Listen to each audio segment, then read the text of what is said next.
అసలు ఎందుకొచ్చింది ఇంత మంచి థాట్ మీకు? అంటే ఇప్పుడు బేసిక్‌గా క్యాన్సర్ అంటే మనకు చాలా ఖర్చుతో కూడుకున్న పని. అంటే ఫ్రీగా చేయాలి అనే థాట్ మీకెట్లొచ్చింది? ఫ్రీగా చేయాలంటే మనం లేడీస్‌కి సేవ చేస్తే అంటే వాళ్ళ బ్లెస్సింగ్స్ అనేది మనకొస్తాయి కంపల్సరీ. ఒక్కరన్నా ఇట్లా రాకుండా క్యాన్సర్ రాకుండా వాళ్ళకి ప్రైమరీ స్టేజ్‌లోనే మనం గుర్తించి ట్రీట్మెంట్ ఇచ్చినామనుకోండి, ఆ ఇల్లు అనేది నిలబెడతాం మామూలుగా అయితే మేము. కాబట్టి ఆ బ్లెస్సింగ్స్ అనేది మనకొస్తే మేము ఎదుగుతాం. వాళ్ళు కూడా హ్యాపీగా ఉంటారు. ఆ నాలెడ్జ్ అనేది, ఆ థాట్ అనేది నాకొచ్చేసిందండి. అందుకే స్టార్ట్ చేసినాము. అంటే ఇప్పటి వరకి ఏ విలేజెస్‌లో మీరు ఈ ప్రోగ్రామ్స్ కండక్ట్ చేశారు?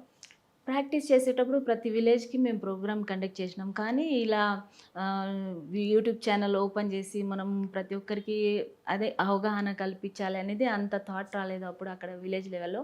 ఇక్కడైతే హైదరాబాద్‌లో ఆ థాట్‌తోనే వచ్చినాము. అందరికీ అవగాహన చేద్దాం. ఇంకా యూట్యూబ్ ఛానల్ పెట్టి ప్రతి ఒక్కరికి కూడా చాలా యూజ్‌ఫుల్ ఉంటదని చెప్పి ఇది స్టార్ట్ చేసినామండి. అంటే ఒక్క విలేజ్‌లో హ్మ్. ఎంతమంది క్యాన్సర్‌తో ఇబ్బంది పడుతున్నారని మీకు తెలిసింది అర్థమైందా? మొన్న విలేజ్‌కెళ్ళినాను గదండీ! అక్కడ 50 మెంబర్స్‌కి చెక్ చేసినాను.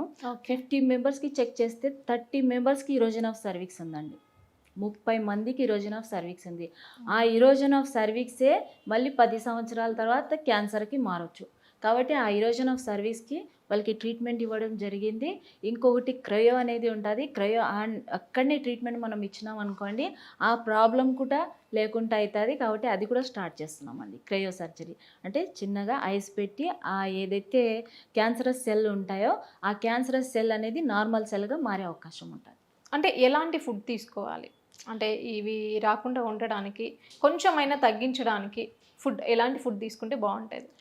ఫుడ్ ఒక్కటే కాదండి. మనకు మానసిక ప్రశాంతత కూడా కావాలి. ఎందుకంటే రొమ్ము క్యాన్సర్ నేను కేసెస్ చూషినాను గదా! వాళ్ళు ఎప్పుడైతే సడెన్‌గా డిప్రెషన్‌లో ఉంటారో, అవును. అప్పుడు క్యాన్సర్ సెల్ అనేది చాలా హ్యాపీగా ఫీల్ అయ్యి, ఆహా! వీళ్ళకి అటాక్ చేద్దాం. మన బాడీలోనే ఉంటాయండి క్యాన్సరస్ సెల్. ఓకే. వీళ్ళకి అటాక్ చేద్దాం. ఈ టైం మనకు మంచిగా అవకాశం దొరికింది అనేది అట్లా ఫీల్ అయిపోయి వెంటనే క్యాన్సర్ సెకండ్ స్టేజ్‌కి మారిపోతదండి. రొమ్ములో ఏ గడ్డలు అయినా గూడా ఎప్పుడైనా క్యాన్సర్ స్టేజ్‌కి మారొచ్చు.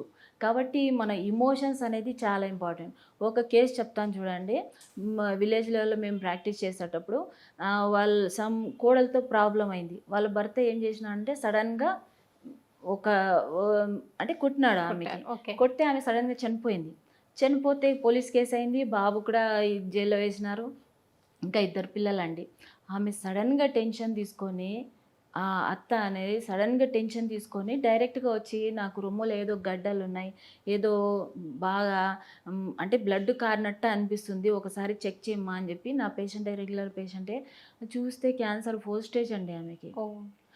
అది సడన్ ఎమోషన్స్ అనేది కూడా చాలా ఇంపార్టెంట్. ఇంకొక ఓకే. డాక్టర్ అమ్మ 80 ఇయర్స్ ఆమె.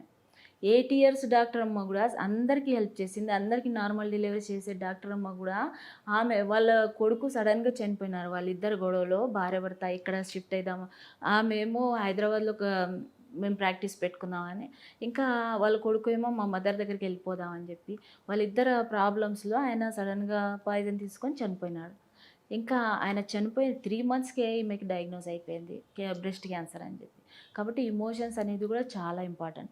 చాలా జాగ్రత్తగా ఉండాలండి. ఇంకా ఫుడ్ అనేది నేచురల్ ఫుడ్డే తీసుకోవాలి. ఎక్కువగా ప్యాక్డ్ ఫుడ్ అనేది తీసుకుంటున్నాం. ఔట్ సైడ్ తింటున్నాం.